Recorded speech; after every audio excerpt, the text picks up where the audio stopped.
Italy has Ferrari. Britain has Aston Martin. And America has the Corvette. In the pantheon of American sports cars, this is their greatest offering. It's been around for 51 years, and in America they don't even have stuff that old in museums. And what a name too, Corvette. And besides that iconic name, it actually looks like a sports car as we in Europe know it. And it's not the usual American enormous saloon with the engine out of a battleship. This has always been purpose-built as a sports car. And in half a century, the recipe has never changed. Always a swooping body, always rear drive, always fiberglass. This, then, is America's Porsche 911. But here in Europe, we already have a Porsche 911. It's called the Porsche 911, so we've never been too interested in the Vette. But that's not going to put off the Americans from trying to sell them to us. And whilst a basic 911 will set you back £60,000, this costs a more modest £40,000. For that, you get a 6-litre V8 with 400 horsepower, and more importantly, 400 foot-pounds of torque. Now that's enough to pull up all of those trees over there and put them over there. Now for the price, that may seem like a bargain. But sadly, there's also quite a lot of this car that's bargain basement. These plastics, where are they getting them from? It's the same with every American car we drive. Well, these are the people who can land on Mars. And there's more misery to come when you're driving it. The clutch is making my left leg hurt, and the gear change has been taken straight out of the Victorian signal box. I'm changing gear. And then there's the chassis technology. The Corvette's rear suspension uses leaf springs. Let me make that live for you. If you went to your doctor's and he got a jar of leeches out, you know what I mean. And I haven't finished yet. There's still the ride. Let me show you exactly what that means. Here we go. Oh dear. Is this the pinnacle of American sports car icons? A plastic wedge with a horrible interior, clunky transmission and suspension technology lifted from the Old Testament? Well, let's hope the Corvette can redeem itself with good old-fashioned grunt.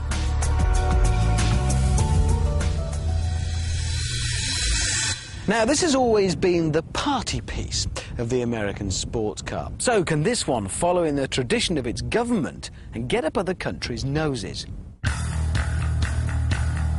What we've got here is a United Nations drag race, with Britain being represented by a 350 brake horsepower TVR 350, Japan by the Honda NSX, and from Germany, a 911.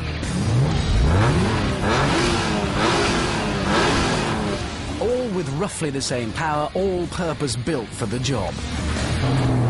OK, bit of spin off the line. The Porsche's gone backwards. The TBR is absolutely steaming ahead. Neck and neck with the NSX, the Japanese. Oh, this looks poor. A lowly third for the Corvette. The Brits, oh dear, they win. So, is this American any good at anything? Well, actually, yes. The head-up display, that's cool. That's a very good thing. It shows you revs and speed and all sorts, which is useful. And here's something else interesting. A G-meter. Now, why would an American car need a G-meter? Well, here's a clue. The new Corvette is 5 inches shorter than the old one, and the wheels are closer to the ends of the car. And there's only one reason they did that: to make it better at going round corners.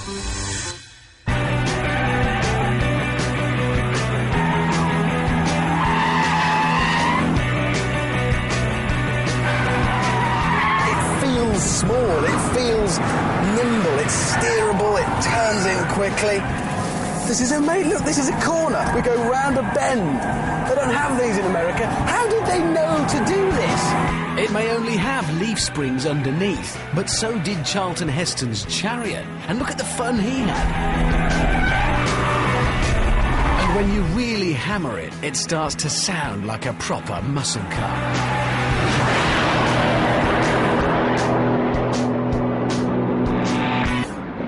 You know, this seems to happen every time we test a car from the colonies. It was the same when Jeremy drove that Australian Holden. They're a bit crude, but really, really big fun. This one is like an American footballer. It might look simple, it might belch in sports bars, but underneath, there's quite an athlete. Can I just show you something? Do you mind if I just show you something? Look at this. Yes? Look at that. No, hang Look on. at If it. you're a pedestrian and this backs into you, you'd be very pleased for that. It's comfy. And can I just bring something else up from the film? Yes? Leaf springs. Ah, yes. Well, basic but functional. Leaf Yeah, springs, and- like you get on a Silver Cross pram. Yes. Or a medieval ox cart. This is true, but they work. You're not seriously suggesting that this car could go round the track as fast as, say, a Russian TVR? Well, let's find out. It's time for some shock and awe with George W. Stick. And away he goes, loads of wheel spin off the line. Don't forget, that's 400 snarling Wild West horses fighting back. Question is, will they make life difficult through the corners? There's oversteer in there, a lot of oversteer, which is a bit of a worry. Look at that.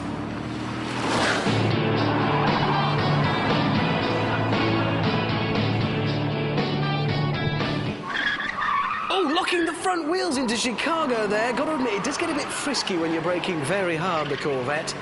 Coming round to the hammerhead now. Lots of cars understeer here, but not this one. You can actually hear the Stig feathering the accelerator around there, trying to keep that back end in line. He's heading up towards the follow-through now. Now, the Corvette should be very fast here. The Stig can really open up that big V8. Oh, that is properly quick. Now, the first half of the lap, the Chevy was looking set for a solid time. Could have been in the high 120s. Will he hold on to that? A bit messy there. Coming towards Gambon. More oversteer through there and across the line in. In what? One. Which Down is good. here, yes, obviously. I'm 26.8. Now that is a fast car. I'm sorry, you can't deny it, Clarkson. Look at that. That's not bad. It's faster than... I mean, it's nearly as fast as an Evo. It's a quick car. I'll grant you that's a very quick, a very messy lap, but a very quick time. So there we are. If you want a plastic left-hand drive car with Vietnamese suspension, here it is. That's very fast. Whatever.